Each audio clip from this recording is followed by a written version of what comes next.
Today, we are going to be talking about my top 25 comic book stories of all time.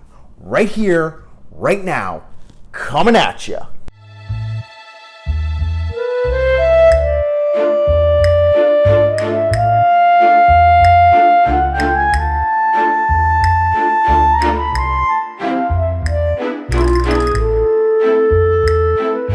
Greetings to all my comic book chroniclers. This is Dante D bringing you all another video, and welcome to the channel where we talk about comic books and other geek stuff. If you're new to the channel today, welcome. Thank you for clicking on this video and checking the channel out. If you haven't already done so, please consider subscribing and check out the channel for other videos on topics related to geek culture. So not too long ago, I was having a conversation with a longtime subscriber to the channel named Eric Breen, and he had requested that I do a video on my top comic book storylines of all time. And also there was another subscriber by the name of Ryan, simply named Ryan, who suggested that I do more videos on top picks. So Eric Breen and Ryan, if you are watching, shout out to you. This video is for you. So the list you're going to see here today is very personal, and I tried to pick things that you wouldn't expect to be on this list. There are going to be some surprises, and there are going to be things on here that you're probably going to expect to be on here, but I just want to let you know right now that Watchmen and The Dark Knight Returns are not on this list. And the reason why is not because I don't like them. I absolutely love Watchmen and The Dark Knight Returns. However, everybody loves Watchmen and The Dark Knight Returns, so I kind of wanted to give you something new here. So let's get right into this list. There are 25 books here, and our first book coming in at number 25 is the first and only run on Skull the Slayer. And Skull the Slayer is a comic book series that probably some of you have never even heard of, but it is absolutely awesome. It's from about 1975, and it only ran for about 7 issues. This is a Marv Wolfman creation, and it is just great. It is a fun house ride, and I really enjoyed it. So Skull the Slayer is about this guy. He's a Vietnam veteran. He's being flown back to the United States to be tried for the murder of his brother, and they fly over the Bermuda Triangle, and it just so happens that the Bermuda Triangle sends them back in time, and then they go through history, and he finds this like belt that gives him all these like awesome powers, and it's just a lot of fun. I really suggest you check it out if you're looking for a good, fun, feel-good type read. Coming in at number 24, we have the Jim Lee XMen, specifically the first 10 issues. The Jim Lee XMen books is one of those notorious books from the 90s that a lot of people consider to be an illustration of everything that was wrong with the comic book industry in the 1990s. However, if you actually give this book a try, the story in it is absolutely great, the art is great, and I just enjoy it. And you know what? The other thing that's great about this run here is it's cheap. You can find a lot of these issues in your back issue bin for 50 cents, $1. X-Men number 1 from 1991, dime a dozen. There were approximately 8 million of these things printed. This was when comic book speculation was at its highest, and so therefore, if you find them today, they are very cheap. So check it out if you get a chance. Coming in at number 23, we have the first 6 issues of XFactor from 1987. I absolutely love XFactor, very fun. I'm a huge Phoenix Jean Grey fan, and this is the series that actually brings Jean Grey back from the dead, and how they explain it is actually kind of cool. As we all know, no one really stays dead in comic books that often, but they think by this point, she had been dead for a good, I don't know, at least 10 years, more than 10 years, probably 12, 13 years. So to see her come back, and Scott Summers trying to work through the complications in his life because he's with somebody else at this point. I think it's Madeline Pryor, and it's just really cool. I love XFactor. XFactor overall is a pretty cheap book to buy, at least the first 4 issues. But 5 and 6 are going to be a little bit more expensive because they feature the first appearances of Apocalypse. Coming in at number 22, we have a series which I consider to be very much underrated, and that is Avengers vs. X-Men from, I believe it was 2011. This is a maxi series that lasted about 12 issues, I believe, and it was absolutely awesome. I remember when it came out, it was like this big huge deal, got a lot of publicity, and then after it came out, everything was said and done, no one really talked about it after that. To this day, I don't really hear anybody talking about Avengers versus X-Men, but it is still very much in my memory, and I love this series, especially the Peter Parker issue, this specific issue here, very great. I'm not going to give you too much about it just because I want you to go out and check it out, but I know critics actually didn't even really like Avengers versus X-Men that much, but I loved it. Never ever take a critic's word for something, because a lot of times you might check it out and it turns out you like it. So let me, guys, if you've read Avengers vs. X-Men, let me know what you thought of it. Coming in at number 21, we have the first 10 issues of Spawn by the great Todd McFarlane. I know some of you probably don't like Todd McFarlane. I personally like him, and I thought his work on Spawn was great. You really see him improve as a writer from his work on Spider-Man from 1991 all the way to Spawn. He really comes into his own as a writer with this Spawn book. A little bit is kind of in your face.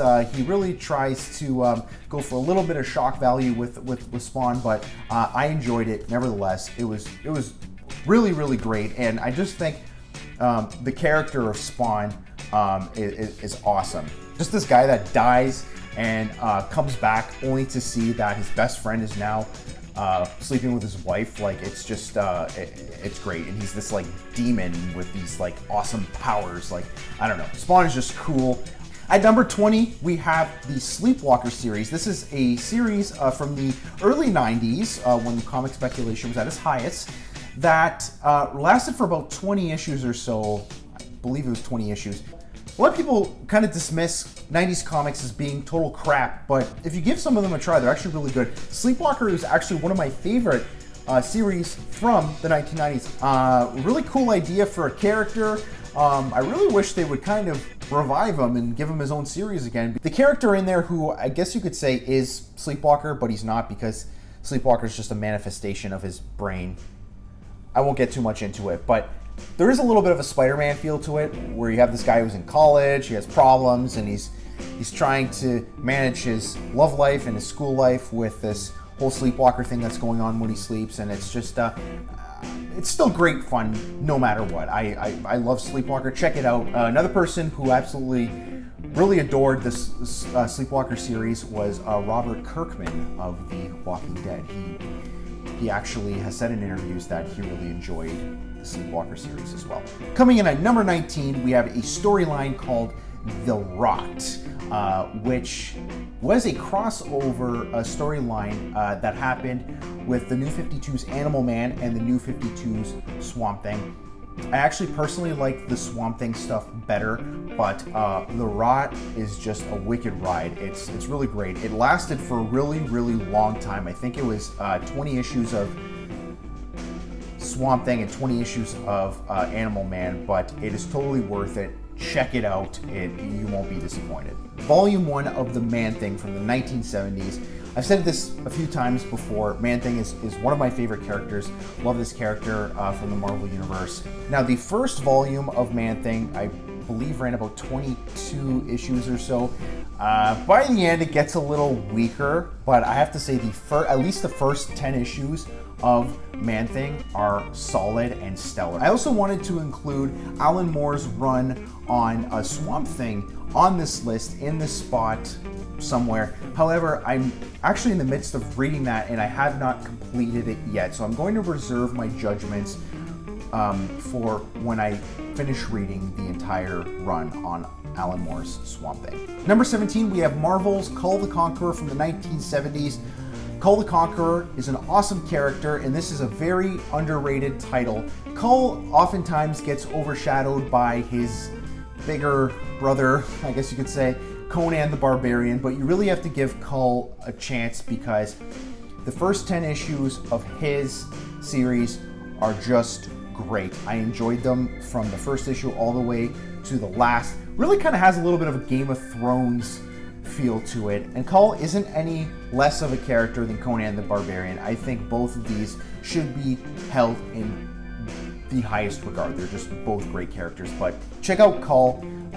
The issues are really not that expensive. I think you could probably get the first 10 issues for rather cheap, because I think I bought those issues a few years ago and I don't remember spending a lot of money on them. In our number 16 spot, we actually have two storylines which kind of go a little bit hand in hand. That is the Trench from the New 52's Aquaman and the Throne of Atlantis, which crosses over with the New 52 Justice League and the New 52 Aquaman. Really awesome. My first real exposure to Aquaman was with the New 52. I hear that there are quite a few great Aquaman stories out there from even before the New 52. However, I think that the New 52 Aquaman is just solid. They make Aquaman badass again, because, you know, Aquaman's always kind of dismissed as this like lame character, but I think in the New 52 they really did a great job of making him a solid character and really, really badass. They actually even kind of poke fun at the fact at the whole Aquaman sucks thing in a lot of these stories. But that all aside, the Trench and the Throne of Atlantis are both really solid reads. Number 15, we have a story arc which I'm sure you're not surprised is going to appear on this list, and that is Daredevil Born Again from, I believe it was 1987. This is Frank Miller work. Basically, Kingpin destroys Daredevil, takes everything away from him, his job, his money, his girls, everything, and basically Daredevil has to work his way back up to being this unstoppable vigilante. Number 14, we have another one which I'm sure is not going to be a surprise, and that is Craven's Last Hunt, which is actually considered to be one of the best Spider-Man stories ever written. And I'm telling you that this story is not overrated by any means. If you read Craven's Last Hunt, it really probably is the best Spider-Man story ever written. It was a crossover between Amazing Spider-Man, Web of Spider-Man, and Spectacular Spider-Man from the mid-1980s, and to this day it is remembered by all comic book fans. It is just really well written. I believe it was written by DeMatteis, if I'm not mistaken, but it's just great. You have to check it out. If you don't get the issues, you have to at least get the trade. You can probably pick it up in your library, you could probably pick it up on Amazon or some other used book site. Number 13, we have the first Secret Wars maxi series, which I really thoroughly enjoyed from the first issue all the way to the end. Secret Wars is quite hyped about by comic book fans.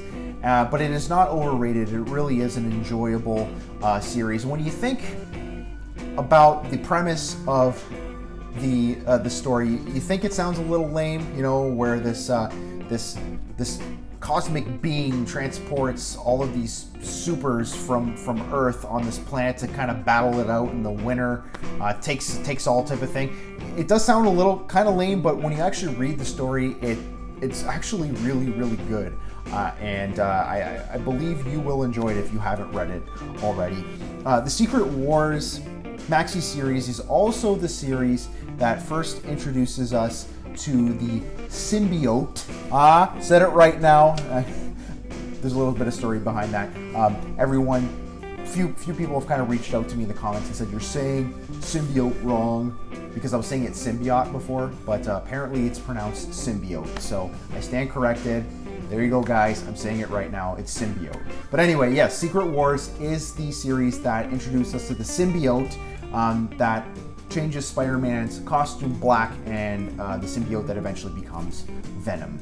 At number 12, we have Infinity Gauntlet, which I'm sure you're probably not surprised is on here too. Infinity Gauntlet was one of those really big story arcs from the 1990s, and it is absolutely amazing. I love Infinity Gauntlet. I'm not even going to tell you anything about it. If you've seen Infinity War, the Avengers movie there, Infinity War, they're a little similar, but check out the Infinity Gauntlet series. You will not be disappointed. The actual issues are a little expensive because of all this hype over the Infinity War movie.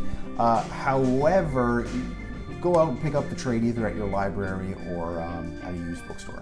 In our number 11 spot, we have a story arc that kind of gets mixed reception from comic book fans, and that is the death of Superman. Some people love the death of Superman, and some people hate it. The people that hate it mostly do so because they think that this is a series that is another illustration of everything wrong with the comic book industry in the 1990s. They just thought it was this big publicity stunt and a way to boost sales. Yes, part of it was, probably most of it was, but I have to say the story was really well written. I am not one of those people that hates the death of Superman. I actually thoroughly enjoyed the death of Superman, and I love it. Why? Because the death of Superman is the story arc that actually made me care about Superman. I'm kind of one of those people, I'm not a huge fan of Superman, I have to say. I think the character is a little lame and boring. Because, well, let's just say, there's nothing really interesting about him. He has all of these powers and he's basically invincible. There's nothing really fun about him.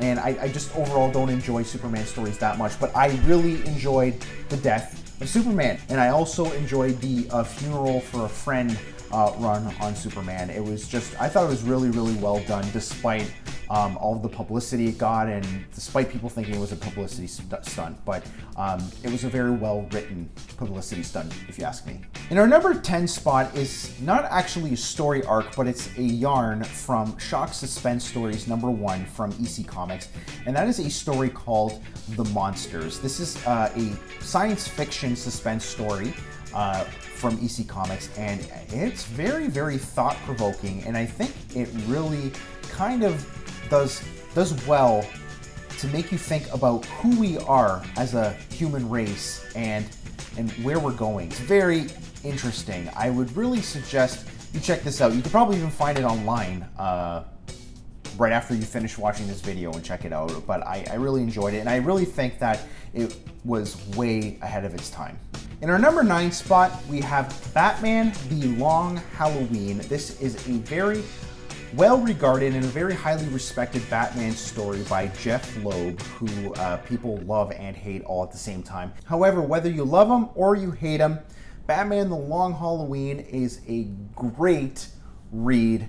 It's a nice, classic, simple mystery story. The art is amazing. They really do well to create this kind of noir atmosphere, and you are on edge until you find out who the holiday killer is at the end. It's a wonderfully executed tale, and actually Christopher Nolan has admitted that he's taken a lot of elements from the story and put them in his own Batman movies that he directed, his own Batman trilogy. At number 8, we have another story that I find is a little underrated, and that is Batman Venom. This is a great story arc from the Legends of the Dark Knight series, and to this day, it is one of my favorite Batman stories ever written. It basically takes Batman and shows him what he is like on the Venom that Bane eventually takes in the future, and it kind of has a little bit of an anti-drug message to it,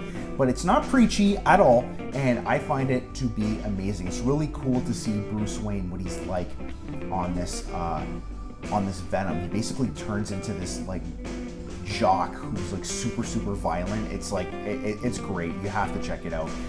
You will love it. In our number 7 spot, we have the first appearance of Carnage run, which began in Spider-Man 361, and I believe it ran for about 3 issues, and this is just a solid run on Spider-Man. Clearly my favorite run on The Amazing Spider-Man. I actually like this one even better than Craven's Last Hunt.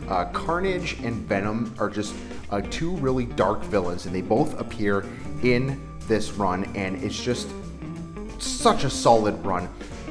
Now, Carnage in the past few years has gotten a little bit of flack.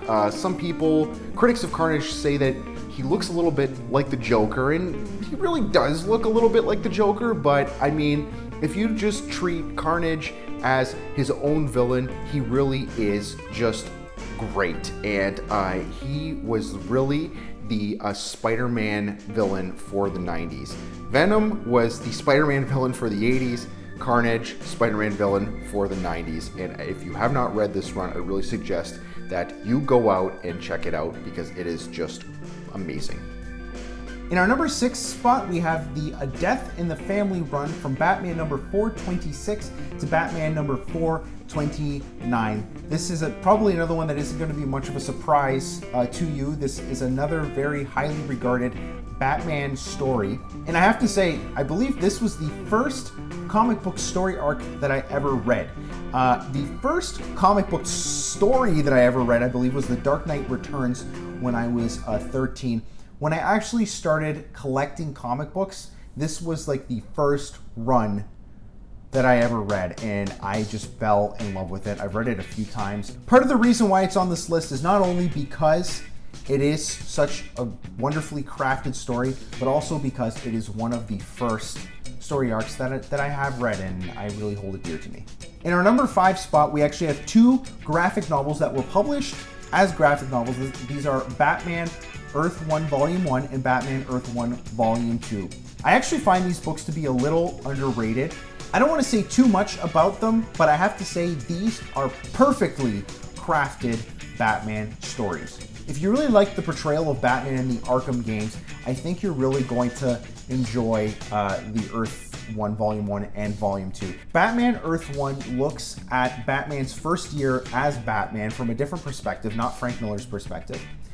And Volume 2 continues that. In our number 4 spot, we have Batman Nightfall. I'm sure you're noticing a little bit of a pattern here, and now everything's like pretty much Batman. I think I've mentioned a few times that Batman is my favorite character, and I think his stories are just the best, and they're just so well written. But anyway, Batman Nightfall, huge story arc from the early 1990s, and this is the story arc which portrays the famous breaking of the Bat. Again, maybe another little bit of a publicity stunt by DC, but again, that does not make this story terrible. It basically shows Bane trying to break Batman, not just physically, but mentally first. All these things are happening, and all these challenges are happening to Batman, and he has to overcome all of them. So by the time he overcomes all of them and he finally faces Bane, he's just way too worn out, and Bane just breaks him physically after he's broken him mentally. Kind of reminds me a little bit of the whole Hercules and the 12 Labors story from Greek mythology a little bit, only Hercules does emerge victorious. Batman does not, but it has that feel. In our number 3 spot is another book that is not going to be a surprise, and that is Batman the Killing Joke. Originally, I wanted to not include this book on the list just because everyone loves The Killing Joke. Just like I said, everyone likes The Dark Knight Returns and everyone likes Watchmen. Everyone loves The Killing Joke too, but I just love The Killing Joke way too much to not include it. That's how much I adore The Killing Joke. I've read The Killing Joke probably 15, 20 times. It is one of my favorite stories of all time, not only in comic books, but like in literature in general. It's just a perfect story in my opinion, and I will continue to read this until the day I die. In our number 2 spot is another one of my favorite stories ever written of all time in all of literature, and that would be Batman the Court of Owls. This is another story that I continually go back to. I've read the Court of Owls run multiple times. I've even lost count how many times I've read the Court of Owls. I just love this story, and this is a relatively new one. It's from DC's New 52, but this was very critically acclaimed by both critics and fans, and I think we have here a legendary run right here. This was by Scott Snyder and Greg Capullo, and people will remember the Court of Owls run as one of the great Batman runs for years to come. If you haven't read Batman the Court of Owls, you need to go do so. If there's any story that you're going to check out from this list today, you need to check out this one. It'll change your life.